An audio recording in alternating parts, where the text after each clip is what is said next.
Dun, dun.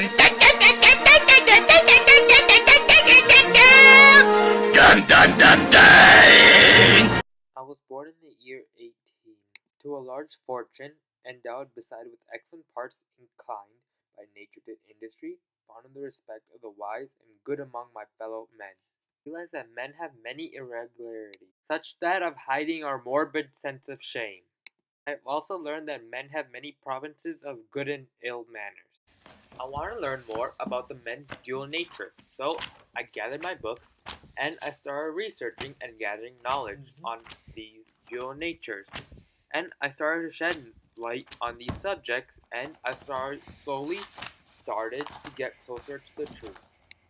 As I researched more, I finally gathered all my knowledge, and I finally realized the truth. Man is not truly one, but truly two people. I wanted to learn more about this field of my consciousness. So I figured out before this course of my discoveries that there was always a innate possibility of such a miracle. Thinking about how we can have dual personalities and separate identities. So I started to make certain agents together, which changed my flesh vestment and shake me a lot. As my last ingredient, I purchased a large quantity of particular salt, which was the key to my experiment.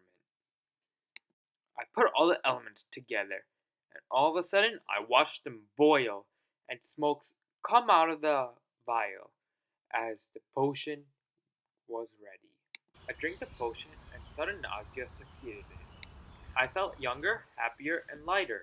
Since there was no mirror with me, I went to the closest mirror, and I was in love with my appearance, even though it was considerably ugly.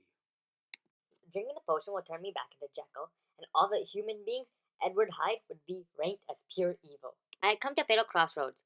My potion was neither diabolical or divine, and I had put all my effort into it, but also it could cause some serious problems in such places like prison. I drank the potion to turn back into Jekyll, and just thinking about it just made me laugh. I furnished a house in Soho for Hyde, and I made a will that anything that's mine will become Edward Hyde's too. I could do any crime for pleasure as Dr. Hyde, because in the eye of the public, I could hide as Dr. Jekyll. A couple of months after, I went to sleep as Dr. Jekyll. I started feeling some symptoms, and when I woke up, I was Edward Hyde.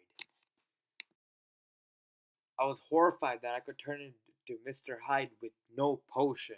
I tried to conceal Hyde as best I could. One day, his attitude started to come out. Rage took over as he's been caged for so long, and he went and he murdered an innocent victim. Inner voice Jekyll told me to run back to the house in Soho and destroy my papers. I quickly drank the drop to become Jekyll and Hyde and fell on my knees and lifted my hands for God. The next day, the news of the murder was told to everybody. I tried to live a beneficent and innocent life, as I knew Hyde was wanted. My inner Hyde started to growl inside of me. There comes an end to all things, as my evil finally destroyed the balance of my soul. It was a fine January day when I sat on the sun on a beach, reflecting on myself, when a sudden nausea overcame me. I was once more Edward Hyde.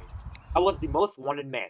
I couldn't just go back to my laboratory and get my potion. I remembered my good friend Lanyon and asked him to bring my jar that contained the potion to me at a secret place. I drank the potion to become Jekyll again, but I couldn't withstand the horror on his face. Mr. Hyde has overtaken my soul. He has a deep hatred for Mr. Jekyll. My provision for salt has never been renewed since the first day, so I was running low. I tried to get a fresh supply. I mixed it in with the drop, and I drank it, but it was with no efficiency. I realized that my first batch of salt had an unknown purity, which lent to the efficiency of the potion. About a week has passed, and I'm now finishing the statement under the influence of the last powders. This is the last time that Henry Jekyll will think of his own thoughts. Half an hour from now, I shall again and forever re-undo the hated personality. As I lay down my pen and proceed to seal up the confession, I bring the life of that unhappy Henry Jekyll to an end.